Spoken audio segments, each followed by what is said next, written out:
93 minute free kick থেকে জটলার মধ্যে বল rebound সোজা খলিলজাদে বল জালে পাঠালেন, শার্ট খুলে ফেললেন। পুরো ইরান দল তার উপর ঝাঁপিয়ে পড়ল, সানগ্লাস পরে বেরিয়ে এলেন। কয়েক মিনিটের জন্য ইরান বিশ্বাস করেছিল তারা ইতিহাস গড়ে ফেলেছে, প্রথমবার নকআউটে উঠেছে। তারপর জায়ান্ট স্ক্রিনে সেই video. Police referee Szymon Marciniak VAR রিভিউর জন্য ডাক পেলেন। গোল বাতিল, অফসাইড। ইরান একে একে আটকে গেল, নকআউটে গেল ইজিপ্ট। কিন্তু আসল প্রশ্ন হলো অফসাইডটা ঠিক ছিল কোথায়? অফসাইডের নিয়ম বলে গোলকিপার সবশেষ ডিফেন্ডার, কিন্তু এই ম্যাচে মিশরের গোলকিপার শোবেই নিজের লাইন ছেড়ে অনেকটা বেরিয়ে এসেছিলেন। তাই শেষ দুজন ডিফেন্ডার হয়ে গেলেন ইয়াসের ইব্রাহিম আর হামজা আব্দুল করিম। খলিলজাদেহের পায়ের সামনের অংশ ছিল আব্দুল করিমের সামান্য সামনে, মিলিমিটারের ব্যবধান, অফসাইড। নিয়মটা আরও জটিল। অফসাইড পজিশনে থাকা একজন খেলোয়াড় যদি রিবাউন্ডের সময় ডিফেন্ডারদের ক্লিয়ার করার ক্ষমতাকে সরাসরি প্রভাবিত করেন, তাহলে সেটাও অফসাইড। এই ম্যাচে ঠিক সেটাই হয়েছে। নিয়মটা সঠিকভাবে প্রয়োগ হয়েছে, কিন্তু প্রশ্ন নিয়ম সঠিক না বেঠিক সেটা নিয়ে নয়, এই নিয়মটা আদৌ ঠিক কিনা। বিষয়টা নৈতিকতার।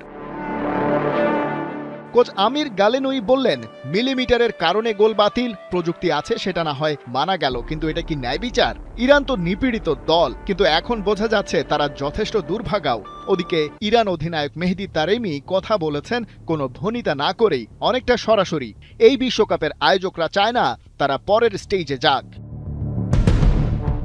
অফসাইড আইনের মূল উদ্দেশ্য একটাই, চেরি পিকিং বন্ধ করা। মানে কোনো অ্যাটাকার যেন প্রতিপক্ষের এলাকায় দাঁড়িয়ে লং পাসের অপেক্ষা না করতে পারে। এটা ন্যায়সঙ্গত, যুক্তিসঙ্গত। কিন্তু এই আইনে গোলকিপারকে ডিফেন্ডার হিসেবে ধরা হয়, আর সেখানেই সমস্যা। গোলকিপার আলাদা জার্সি পরেন, ফিল্ড প্লেয়ার আলাদা করা তুলনামূলক কঠিন যখন সব মনোযোগ বলের দিকে। তারা হাত দিয়ে বল ধরতে পারেন, কম বেশি বাড়তি সুরক্ষাও পান। আর সবচেয়ে গুরুত্বপূর্ণ, কোনো গোলকিপার সাধারণত এমন জায়গায় যান না যেখানে তিনি লাস্ট ডিফেন্ডার নন। সেটা হয় শুধু হঠাৎ কোনো রিঅ্যাকশনারি প্লেতে।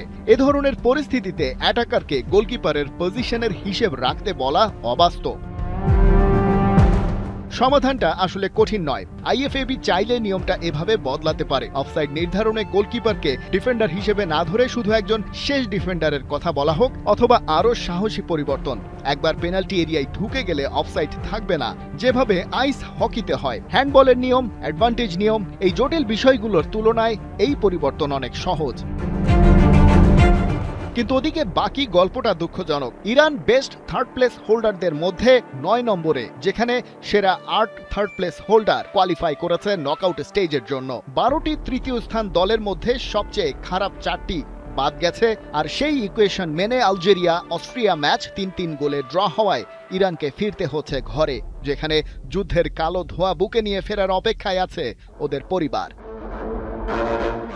তিহুয়ানা থেকে বেস ক্যাম্প, ভিসার লড়াই, যুদ্ধের ব্যাকড্রপ সব পেরিয়ে 93 মিনিটে সেই মুহূর্ত এসেছিল। একটা পায়ের আঙুলের মাথা অফসাইড লাইন পেরিয়েছিল। এই নিয়মটা বদলানো দরকার কিনা সেই বিতর্ক এখন আর শুধু ফুটবল পণ্ডিতদের মধ্যে সীমাবদ্ধ নেই। ইরান সেই 93 মিনিটে দেয়া গোল ইস্যুটাকে মাঠ থেকে সংসদের আলোচনায় নিয়ে গেছে। খালিদ জামিল, 71।